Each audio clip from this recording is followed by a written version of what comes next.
CAU. If you're trying to grow your business and add diversity, What you do? hit up client attraction university. When it comes to getting clients, you face adversity. You need to hit up client attraction university. Client attraction, client attraction, client attraction, client attraction university. Client attraction university. Client Attraction University, $250 million in revenue for coaches, consultants, and service providers all across the globe. And that number is growing as you listen to this. Want more clients, profit, freedom, and impact? Go to paidadplaybook.com. If you're trying to grow your business and add diversity, What you do? hit up Client Attraction University.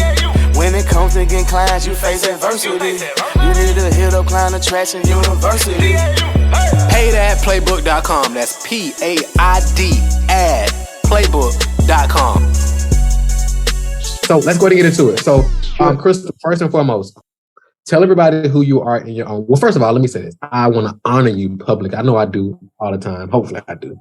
But I want to honor you publicly for all you are as my sister, as a client, as a mom, as a teacher, just all you are for so many people, how you hold space for so many people, and how you do it in your own way with true authenticity and always challenging everybody around you, even me, to play at a high level and vibrate at a high level. So I'm thankful for you. I'm grateful for you all. I'm grateful for you.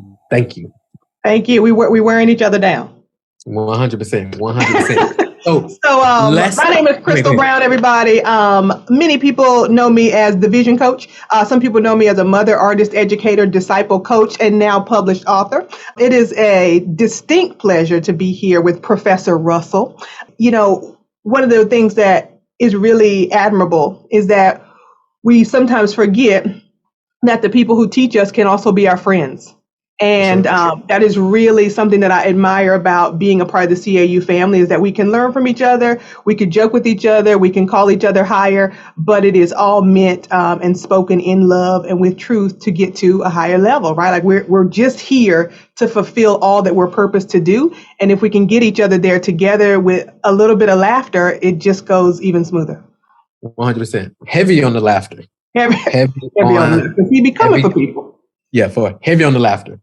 Cool. So perfect. So that's awesome. So tell everybody how you got into coaching. Yeah. How did you get into coaching? Because you got an interesting background, right? Yeah. So how did you go from that? So kind of give us the journey. Like, okay. Because I don't think you went into like your background. So give us walk us through your background and then what got you into coaching. Okay, great. So I'm gonna speed through this.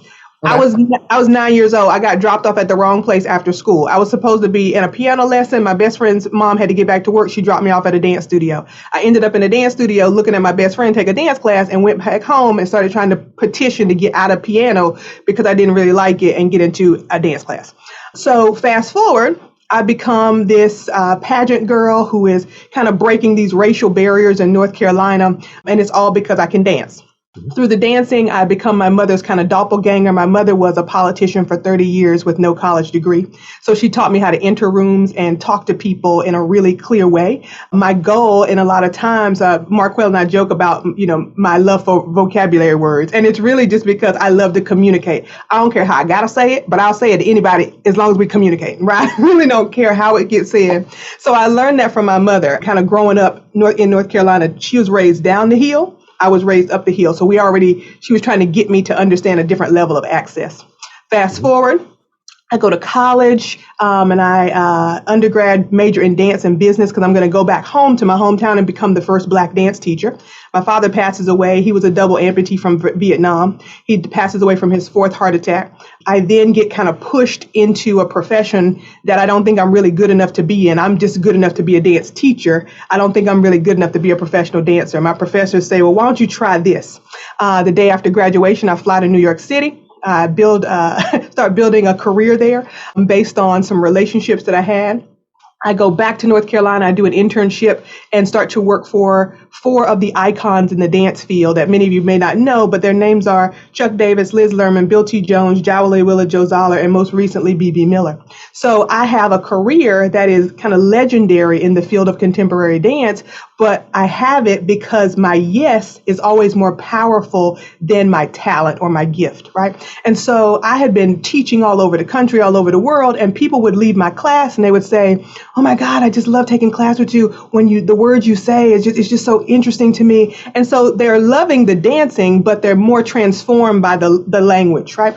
And so I'm in a company meeting. I own a dance company. I'm in a company meeting about 6 or 7 years ago, and the all-male ensemble that I created to perform a piece about Muhammad Ali, we're talking, and all of a sudden I start seeing them look at each other and put their phones on record. And I'm like, "What are y'all doing? You gonna make a task list?" And they're like, "No, I'm gonna listen to this later. This is a whole podcast." And I was like, "What?" And so they start saying that. Students all over the country who are taking my master classes are like, "I just want to hear you talk." And then I'm teaching entrepreneurship and innovation at the college where I'm a tenured professor. And students are like, "Christal, I think it's like you're my life coach." And I'm like, what is happening here? And I just started to think about entrepreneurship and the way that we look at it and innovation as what is the answer to the problem?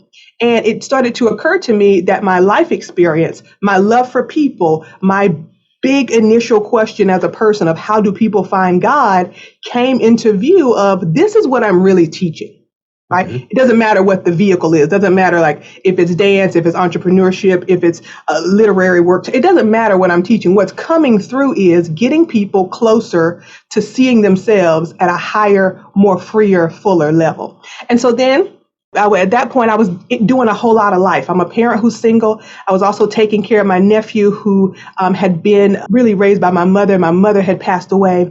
My brother had been recently released from prison. And so I was taking care of two boys. And I was like, where can I put them for a week? So I sent them to like church camp for a week. And I rented a little Airbnb cottage in the woods, like with an outhouse of like, no, nothing. I just like got to go somewhere by myself and hear from God.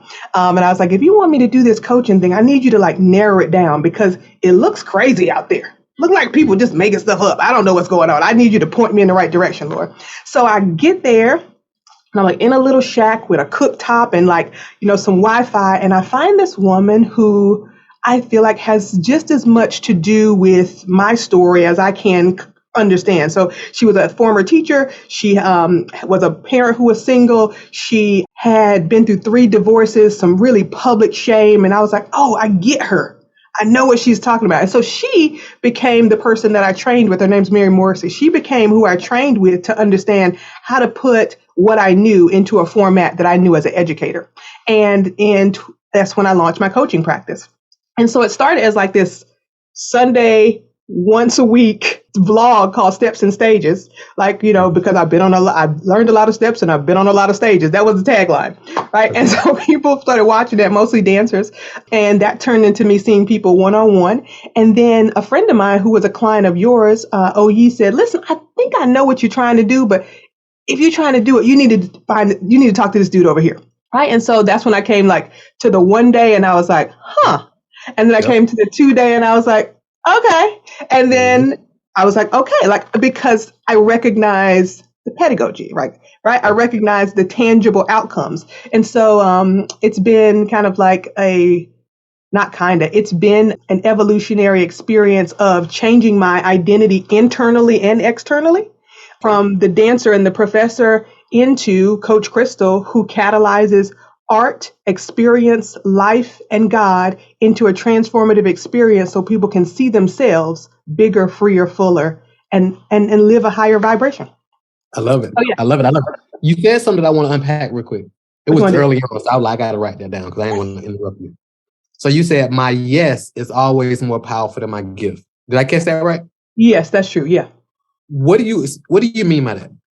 So there's several books have been written about this. I didn't get to read them till after I kind of understood this for myself, but I can say yes to something when I don't fully understand it. So many people call that faith. So. That's why I thought you were going. So that's why I was like, I was like, let's not breeze over that because it's a lot to unpack that I want a lot of people to hear. So go ahead. So my yes is more powerful than my gift. Go ahead. So what do we mean? So many people call that faith. But if you don't actually take action, then it's actually not faith. It's free. It's wishful thinking. it's a shoulda, woulda. And then that turns into a whole thought pattern of delay of like, well, I could if, or all the if factors. My yes is about the next open door. So when my father passed away, it felt like a door closed because he had been retired from the military. And I'm not romanticizing this at all. My father and I didn't have the greatest relationship. We all were in the same house together, but I grew up with a black man with PTSD. It's complicated, right? So when I was going to graduate from college, he was going to be my business partner because he could get VA loans and I could start this dance studio. When he passed away, all of that shifted, not to mention that like it was already going to be like a huge thing for him to be my business partner because I had been loaning him money like since I'm 14. So it's a whole situation, right? So my yes to looking in a different direction was about me not trying to hold on to what I thought should be there. Not being caught up in the anger and the regret and the real unforgiveness that keeps people from seeing themselves bigger, that keeps you from seeing the bigger possibility. So my yes then was to something that I didn't think I was qualified to do, but that I knew was the next open door, right? Many of us have tons of open doors. We don't go through the door because we don't know what's on the other side. You don't know what's on the other side of the window at the McDonald's drive-thru. Honestly, right? You just got to say, like you're making a decision either way, right? So my yes has always been something that I recognize later is not everyone's skill set. It's not everyone's way of operating in the world. I say yes to a lot of things that, in hindsight, maybe I could have been a little more careful about. I say yes to opportunity. I say yes to love. I say yes to risk. I say yes to many things that people hold themselves back from. But my yes is always more powerful than my talent or my expectation. We could end right there. Like we could end. Like, all right, that's it, y'all. We're done. Take that. If you take that, because that's the story of my life, right? Yeah.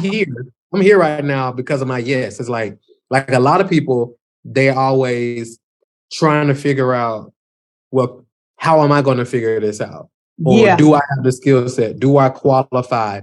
Does this make sense? Yeah. How if I start now with this, how am I going to figure out the rest? I don't see the path to this. Like, for example, they want to join a coaching program and it's XYZ amount. They're like, okay, I can get started, but I don't really see the path to this. I don't see if I'm gonna make this work. Yeah. But really, all you got to do is like develop your yes. Yeah. And if you develop the yes, then that's the story of my life. That is. Yeah. I mean, it's one of the reasons. I mean, maybe we've never really had this conversation explicitly, right? But that's why I learned from you. Right. Energetically, I understand that we have the same, methodology of understanding of our gift. Like it's evolving as we're growing. I don't have all the answers. I've never, right. All these things, right? So it continues to kind of bridge itself together as we're learning. So powerful. So powerful. So powerful. So my next question. All right, cool. So you're doing your coaching business, growing it out. You got to OE. Shout out to OE. Me and OE go like way back. Like, we probably knew. We probably go as far back. Yeah. Yeah, for sure. So OE connected us. You saw what we was doing. It was like, okay, this makes sense. So we got started, and even then, that was your yes, because even when you went through the events, and then you came through, and I was like, look, based on where you are, this is what I'm thinking. And he was like, I don't know. And I was like, I see it for you. And you was like, all right, let's do it. That was your yes in action, right? So powerful. You live it. You don't just talk about it. When I think that's rare, especially in the coaching world. So my question is, so you was doing your thing when we connected.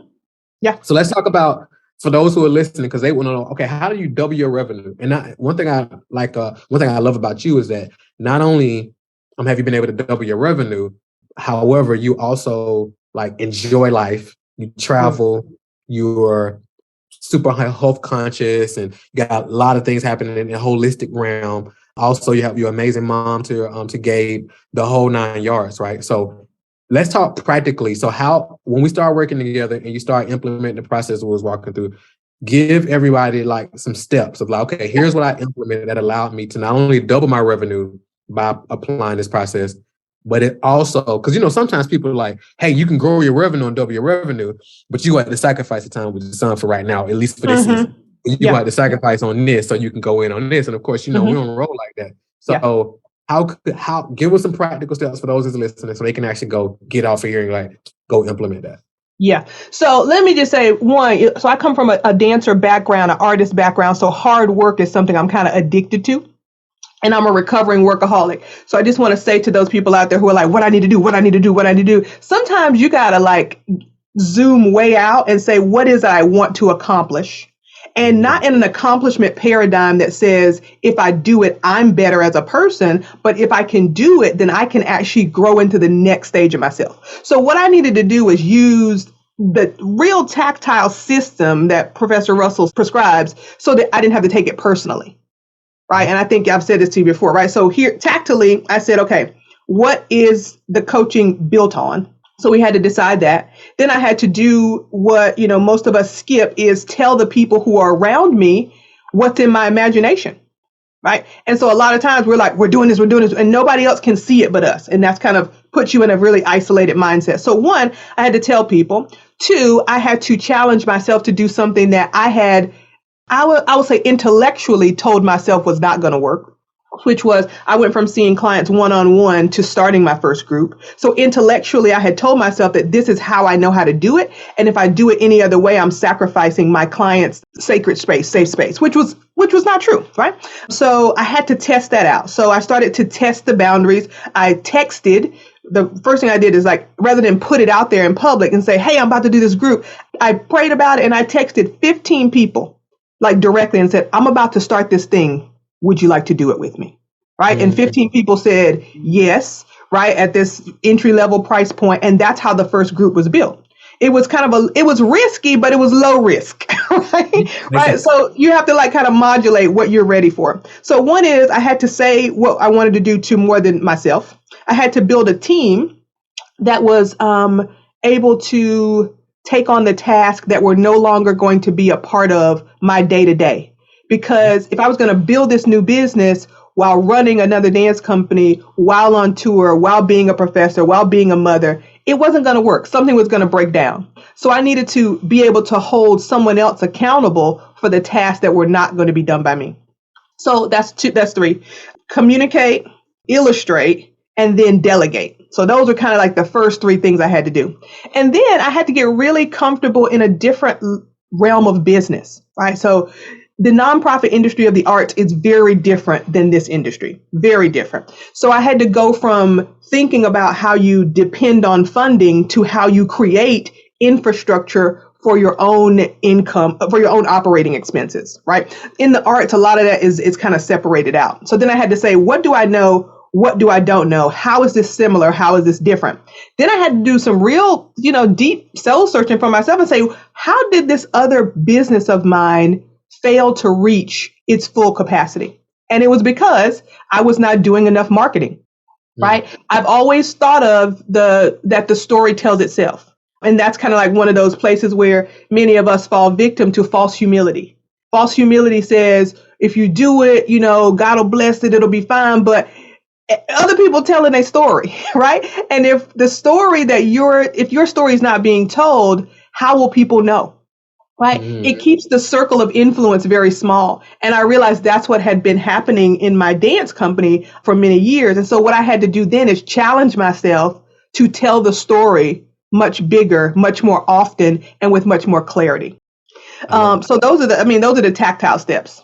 I love it. So one thing you said, and I know a lot of coaches are challenged with this as well. So you mentioned how you were doing the one-on-one, and then you was like, okay, I think if I go group, I'm gonna sacrifice basically the service of my clients. And you found that wasn't true. So when you made this, and I know it's a big challenge for a lot of us, it was a big challenge for me as well, because a lot of times we think, okay, it has to be one-on-one, they want one-on-one. And then also the clients on the other end, in some cases, think they require one-on-one. Yeah. Right. So when you made the transition from the one-on-one to the group, following the methodology, what was your discovery from a client? What did you find? What was some of your findings? Well, one of the things I found, let's just be, all the way back.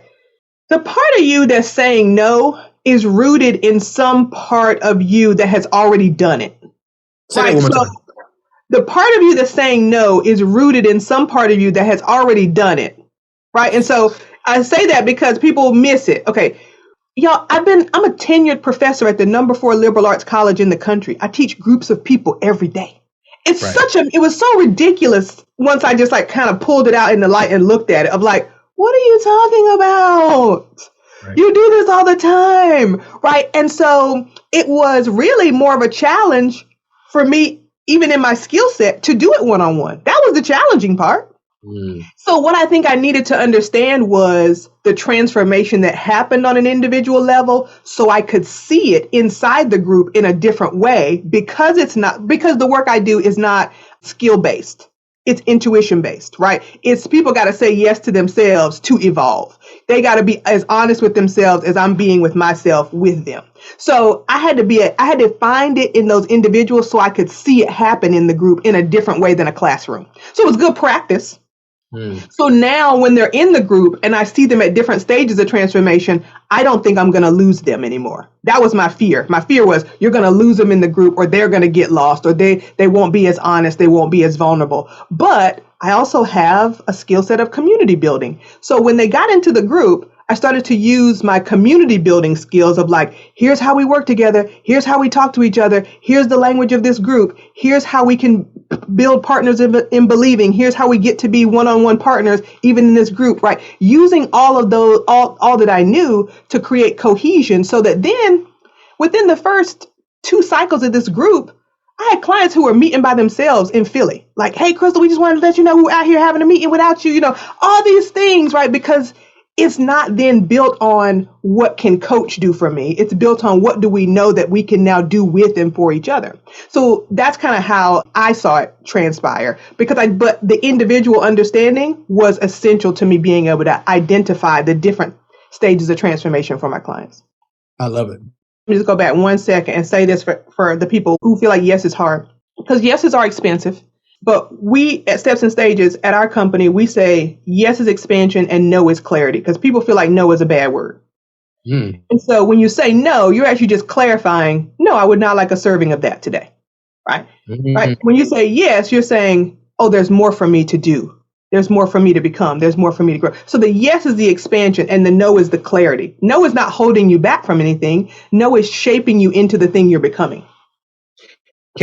Are there scenarios where no can be holding you back from something? Out of fear.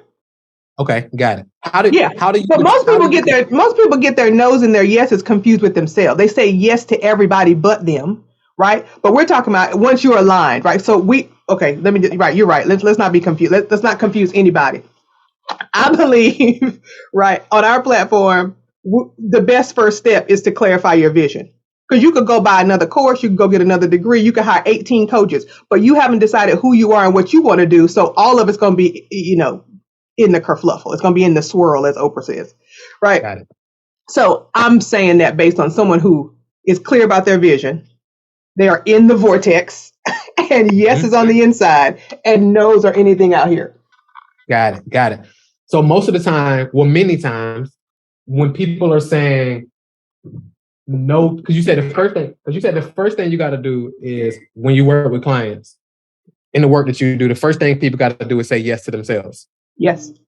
And you would say the biggest reason people don't say yes to themselves is fear or lack of clarity when it comes to their vision or mixture of the. I mean, I was just joking. We just made this little funny video the other day. I mean, it's not funny, but it's, people can't say yes to themselves because they're in debt from all the yeses they gave to other people. Expound on that.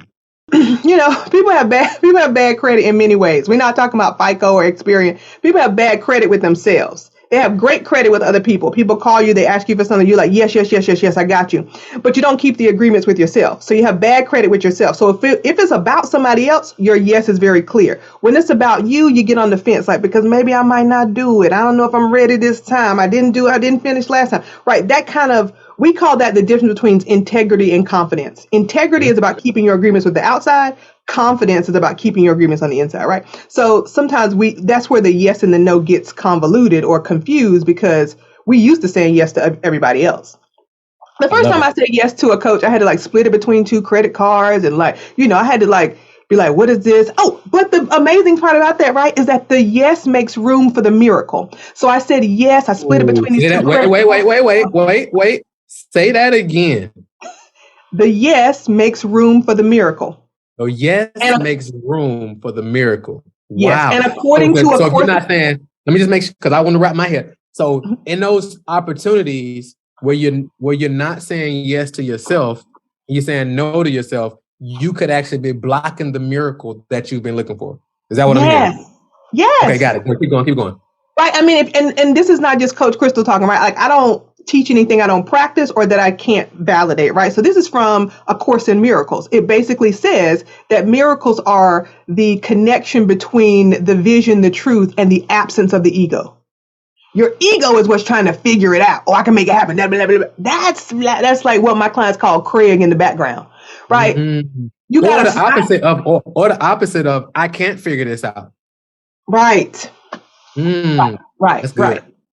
So the yes makes room for the miracle. When I figured out first, launched into that first coaching program, I mean, I have a lot of coaches. I mean, I'm only on number 2. Okay. So which is why, again, I say, if the vision is clear, you don't waste a lot of time and you don't waste a lot of resources. Right. So I split it between 2 credit cards, and then I went to an event where this person who has a receiving line, it's kind of a formal event. There's a receiving line. They want to talk to everybody that comes into their party. They goes, well, what are you doing? What's working out for you? I was like, I'm really into this coaching thing, but I applied for some funding and I didn't get it. And they said, send me the receipt. Wipe the whole thing out in one yes.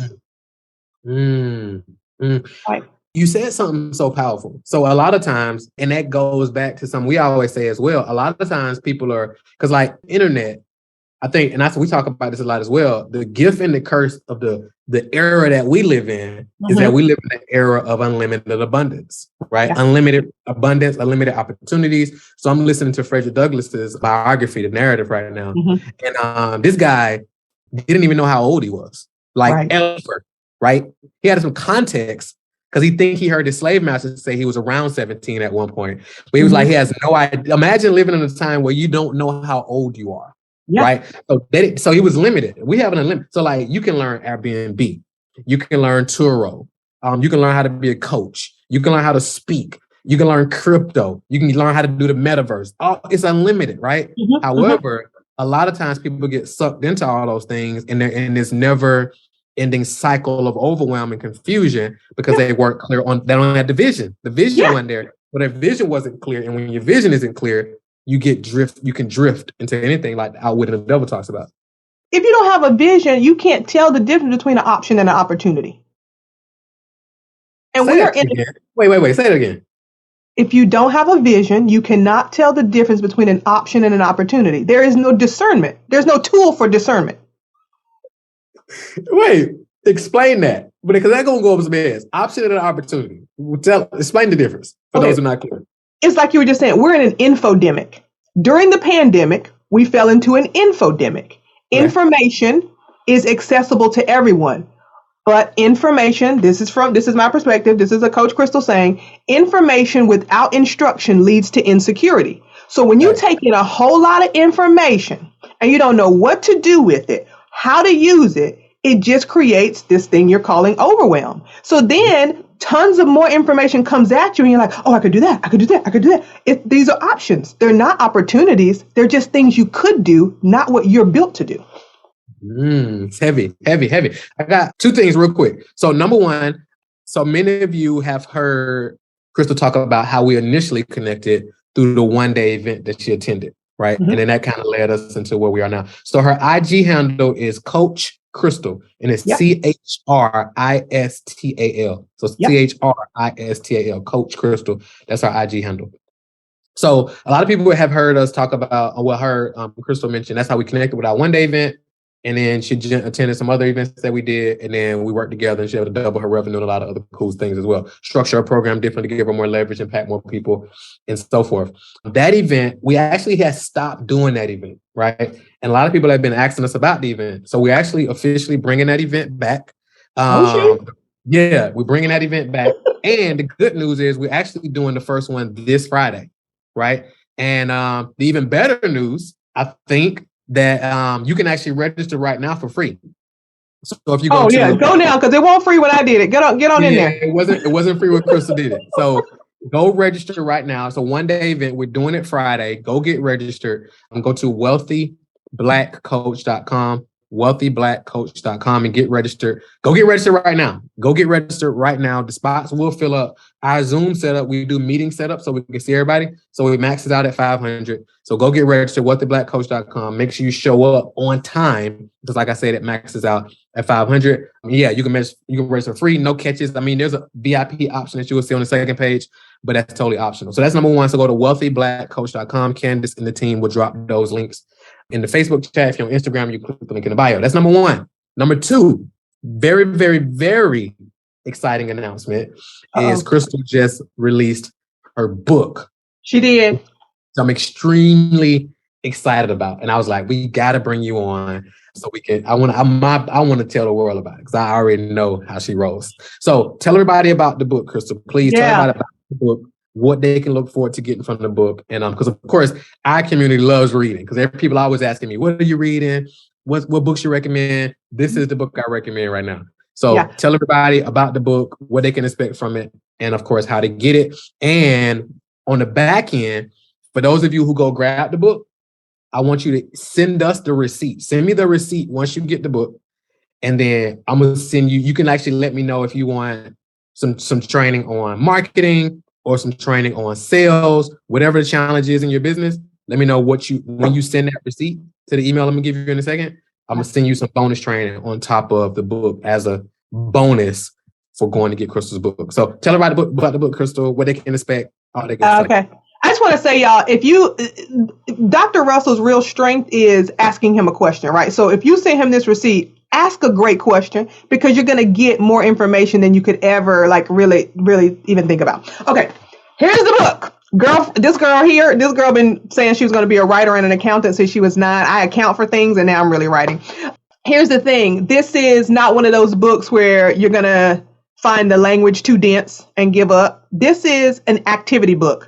This is me giving you not all of it, because we're going to turn this into a series, but this is me giving you all the steps from my life where I've learned from becoming a parent, becoming an artist, really just understanding life in a different way.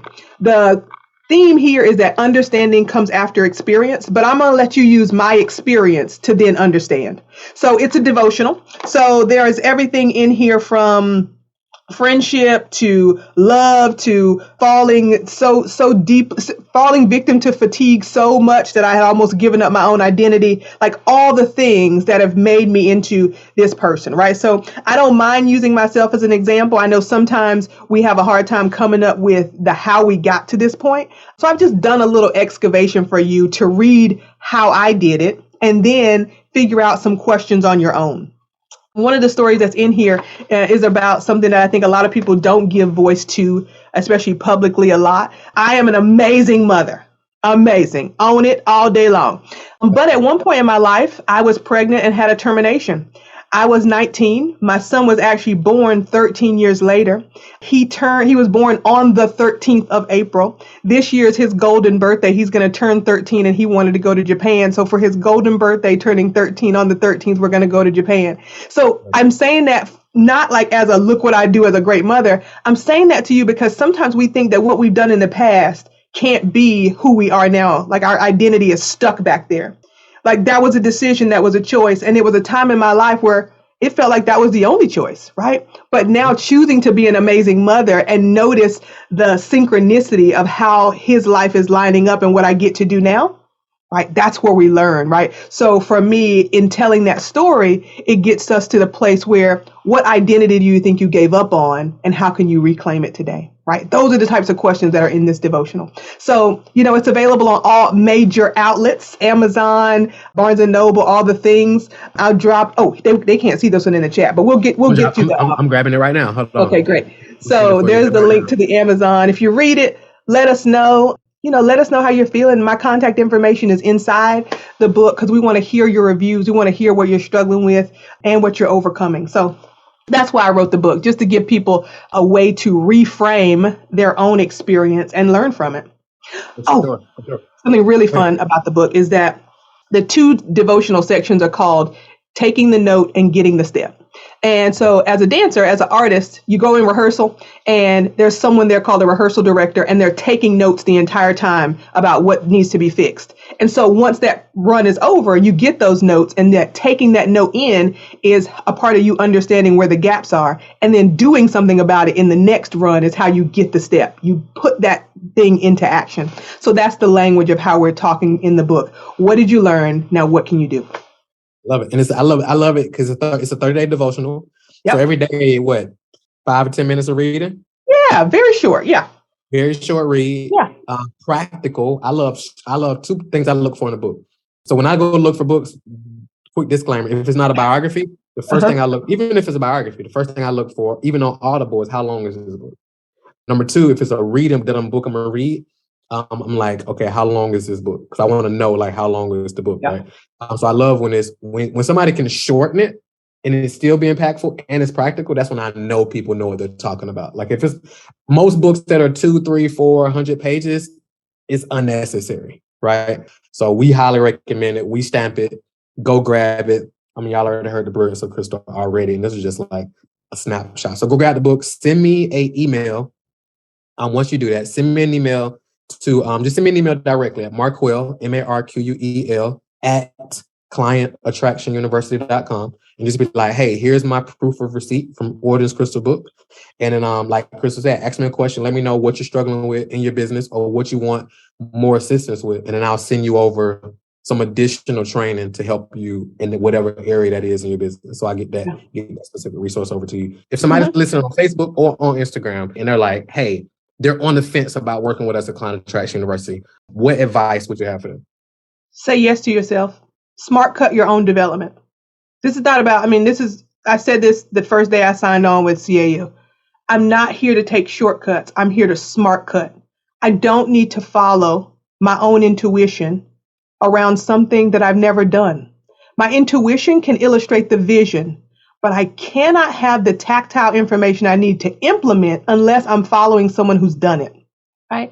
And I'm a college professor. People pay upwards of $80,000 a year to go where I teach, right? So I know that it takes time to incubate knowledge. I'm not adverse to that. I know that I've spent things on, certifications and degrees that I didn't use, but that was because I couldn't see the clear implementation. From the 1 day to the 2 day to the 3 day, my entire team was educated. And I was like, oh, we're going to keep working here, right? The reason I renew like year after year is because I actually haven't done everything he told me to do yet. So I just had to be honest with myself, right? Be like, okay, can I afford it? It doesn't mean it. I mean, you haven't even done what he told you to do yet. So we can't say it's not working, right? All the things that pop up in your mind around money, right? Yeah. So I would just say yes to yourself so that you can have a clear structure to follow that separates your lack from your vision. That's it. Go get the book now. We got to do this again, Christal. This was fun. We overtime. We got to do this again. I like you. For sure. Thank you so much. Thank you. So that's all we got, y'all. Thank you so much for checking out this episode. Have a phenomenal day because you absolutely deserve it. Talk to you soon. What's the difference between you and mega successful coaches and consultants with a dream business? Simple. They're getting more leads than you are. What if there was a way to get 50 to 100 leads every single day like clockwork? Would you want it? Then go to www.getdailyclients.com to access our paid ad playbook that has brought in millions of leads for our clients over the years on complete autopilot.